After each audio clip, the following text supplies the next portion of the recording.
জঘন্য ভাই, পুরাই শেষ, তলায় গেছে। মানে কোনো জায়গায় যাওয়ার কোনো নাই, সিস্টেম নাই। রাস্তা তো চলাফেরাই করা যায় না, মানুষজনই নাই, রিক্সা ভাড়া অনেক। রোডের এই পারে তো ওই পারে চাইতেছে 50 টাকা 150 টাকা ভাড়া। সিটি কর্পোরেশন যদি পরিষ্কার করতো ড্রেনগুলো, তাড়াতাড়ি এরকম হইতো না। আমার কাছে মনে হইতেছে এটাই, ড্রেনগুলো আটকানো দিকে পানি যাইতে পারতেছে না, ওই কারণে রাস্তায় পানি আটকে গেছে। আর আমাদের সাধারণ জনগণের অনেক অসুবিধা হইতেছে চলাচলের।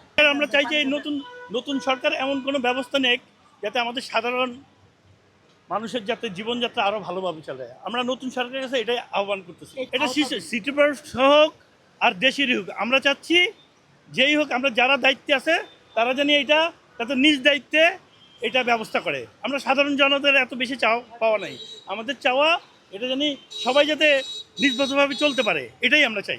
ফার্ম ফ্রেশ পাস্তুরিত তরল দুধ, বেশি ভালো দুধ।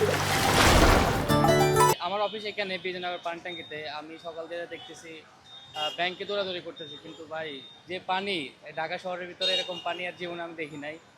হাঁটু উপরে পানি দেখতেছি সকাল থেকেই। এখন কি অবস্থা? সকালবেলা এখানে প্রচুর পরিমাণে পানি ছিল এবং কি আমাদের দোকানে প্রচুর পরিমাণে পানি ঢুকছে। এখান থেকে অনেক টায়ার দোকান আছে, টায়ার দোকানে প্রচুর পরিমাণে পানি ছিল। এখানে ইউনিক আছে, ইউনিকের ভিতরে দোকান খোলার পরে প্রচুর পরিমাণে পানি ঢুকছিল এখানে।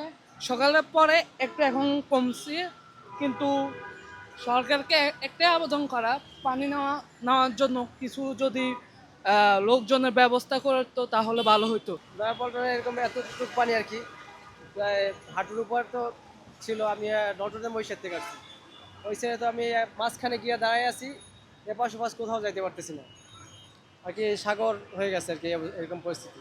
মানুষের দুর্ভোগ দেখা যায় যে এপার থেকে ওপার পাড়ানোর জন্য কিছু মানুষ সুযোগ নিতেছে। রিক্সাওয়ালারা এপার থেকে ওপার পাড়ানোর জন্য 100 টাকা চায়, এই অবস্থা। যার মানে প্রয়োজন সে তো পারাবি। আবার আমরা দেখা যায় যে আমরা মার্কেটিং জব করি, আমাদের কষ্ট করে আমরা তো 100 টাকা দিয়ে পাঠাতে পারবো না। আমরা কী করি, ওই ব্রিজে পড়ে তারপর আসছি। সিটি কর্পোরেশনের কাছে দাবি হচ্ছে আর কি, সিটি কর্পোরেশন যাতে এই ড্রেনগুলো পরিষ্কার করে।